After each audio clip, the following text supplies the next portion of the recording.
हिंसा नहीं फैला सकता, हिंदू नफरत नहीं फैला सकता।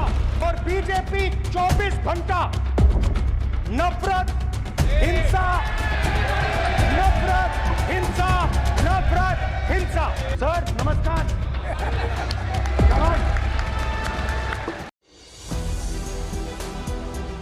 आप शिव जी को देखें तो उनकी इमेज से आपको पता लगता है कि हिंदू डर नहीं फैला सकता, हिंदू हिंसा नहीं फैला सकता, हिंदू नफरत नहीं फैला सकता। और बीजेपी 24 घंटा नफरत, हिंसा, नफरत, हिंसा, नफरत, हिंसा। स्पीकर सर, कहां कहां तक इन्होंने डर फैला दिया है?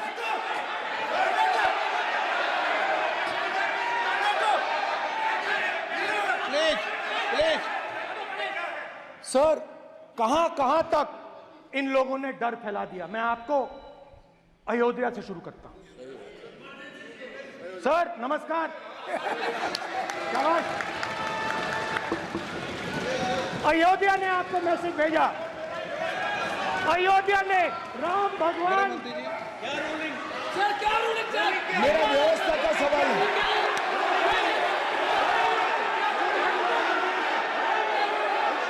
इस सदन के नियमों की पुस्तिका, इससे कुछ सदस्यों को क्या मुक्ति दे दी गई है? आपके गाइडेंस के बाद भी बार बार तस्वीर बताना, पूरे बीजेपी को हिंसा कर रही है ऐसे कहना, खड़े होकर एक दूसरे के बीच में हस्तधून करना, सारे नियम इनको लागू नहीं होते हैं। नियम मालूम नहीं है तो ट्यूशन रख ले साहब। सदन इस तरह से नहीं चल सकता है। ये सदन, मेरा आपसे आग्रह है कि ये सदन ऑर्डर में रहना चाहिए, नियमों के अनुसार रहना चाहिए। ये हम सभी सदस्यों का आपसे विनंती है। स्पीकर सर, एक मिनट प्लीज। माननीय सदस्यगण, आप ही किताब राम बताओ। भगवान की जन्मभूमि ने अपेक्षा करता हूं कि अपन इसके नियम प्रक्रिया चले। नो, सब चले। नो, आपने बताया था नियम। नो,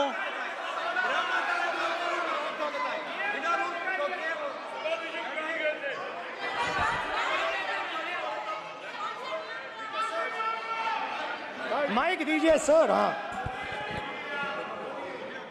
सर, मेरा सवाल है सर, इस माइक का कंट्रोलर किसके हाथ में? प्लीज बैठिए सर ये ऑफ होता है, प्लीज बीच में माने ऑफ हो बैठिए जाता है। प्लीज।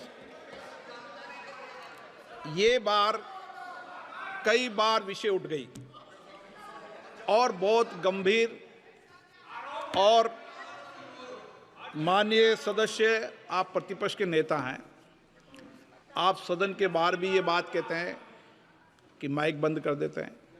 मैंने कई बार आग्रहपूर्वक किया कि आसन पर इस तरीके का आरोप नहीं लगाएं। नो, प्लीज बात सुनिए। आसन पर सभी दल के, प्लीज, आसन पर सभी दल के लोग बैठते हैं और सभी दल के लोग सभापति तालिका पे हैं, और सब जानते हैं कि एक व्यवस्था होती है, जिस भी माननीय सदस्यों को आग्रह किया जाता है बोलने का वो बोला जाता है, और जिसको आग्रह नहीं किया जाता उसका माइक चालू नहीं होता। आप बोलने के लिए खड़े, आपका माइक कभी बंद नहीं हुआ, कभी बंद नहीं हुआ। आप अगर आसन में जो भी विराज रहे हैं वो अगर आपका नाम नहीं पुकारते हैं तब माइक चालू नहीं होता। ये व्यवस्था हमेशा इस सदन की रही है, पुराने में भी और नए में भी। कभी आसन पे व्यक्ति पर माइक का कंट्रोल नहीं होता। दूसरा, माननीय प्रतिपक्ष के आप नेता हैं और आपसे ये अपेक्षा की जाती है कि आप लोकसभा की प्रक्रिया का, संचार नियम का पालन करें, संविधान की जो व्यवस्थाएं दे रखी है उसकी पालन करें, और सदन में बोलते समय किसी भी धर्म को के ऊपर ऐसा आक्षेप नहीं करें जिससे पूरे देश के अंदर विषय पैदा हो। ये आपसे अपेक्षा की जाती है। सर, मैं बिल्कुल आपकी रिस्पेक्ट करता हूं स्पीकर सर, मगर मेरे भाषण के बीच में सच्चाई ये है कि माइक ऑफ हो जाता है। मैं क्या करूं, हो जाता है वो। अब आपने देखा मैंने अयोध्या शब्द यूज किया और माइक ऑफ हो गया। नो,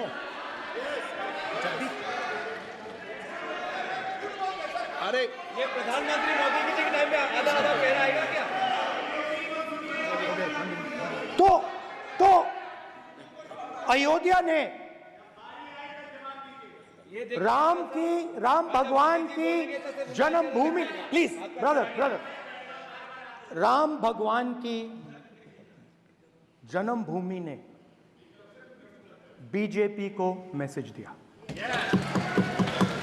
और ये आपके सामने मैसेज बैठे हुए हैं।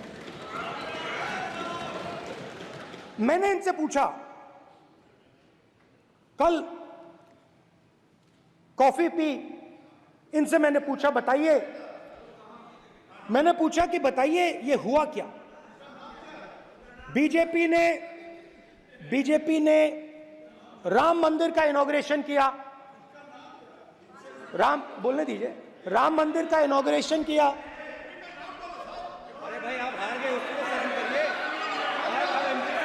नाम बोलने की कोई जरूरत नहीं है, मैं भाषण दे रहा हूं, आप नहीं दे रहे हो। मुझे बोलना है जो बोलना है, मुझे नाम लेने की कोई जरूरत नहीं, मुझे जो बोलना है मैं बोलूंगा। तो अयोध्या ने मैसेज दिया और मैंने इनसे पूछा कि हुआ क्या, और इनका जवाब आया।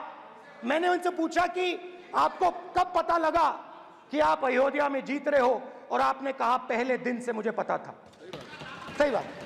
और मैंने कहा ये क्या हुआ, उन्होंने कहा राहुल जी, अयोध्या में एयरपोर्ट बना, अयोध्या की जनता से जमीन छीनी गई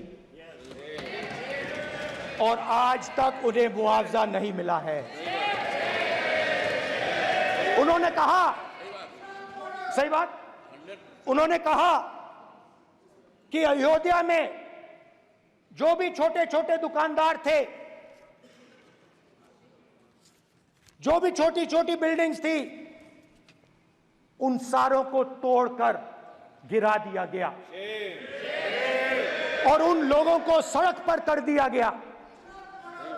इन्होंने यह भी कहा कि अयोध्या के इनॉग्रेशन में अयोध्या की जनता को बहुत दुख हुआ, क्योंकि इनॉग्रेशन में अदानी जी थे, अंबानी जी थे, मगर अयोध्या का कोई नहीं था।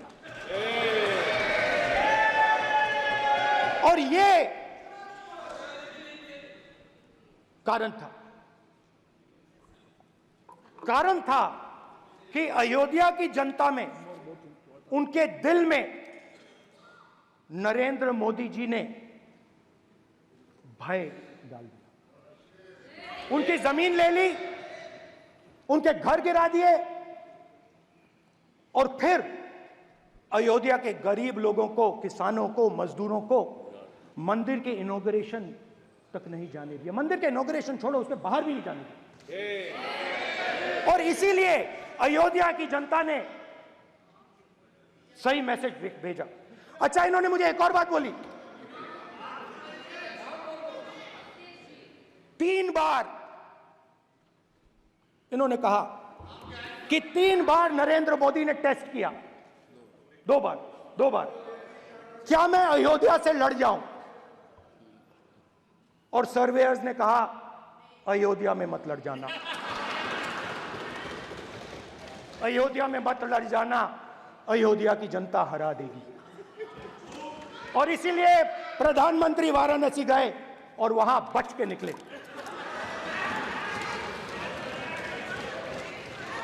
तो अयोध्या की जनता को डराया, पूरे देश को डरा दिया। मैं आपको बताता हूं, आज सुबह में आया, राजनाथ सिंह जी ने मुस्कुरा के मुझे नमस्ते की, और मोदी जी बैठे हैं, मुस्कुराहट नहीं, सीरियस। नमस्ते भी नहीं करते, कहीं मोदी जी ना देख लें, प्रॉब्लम हो जाएगी। वही कहानी गडकरी जी की है, सच्चाई है। अरे भाई, अयोध्या की जनता को छोड़ो, ये तो बीजेपी वालों को डराते हैं।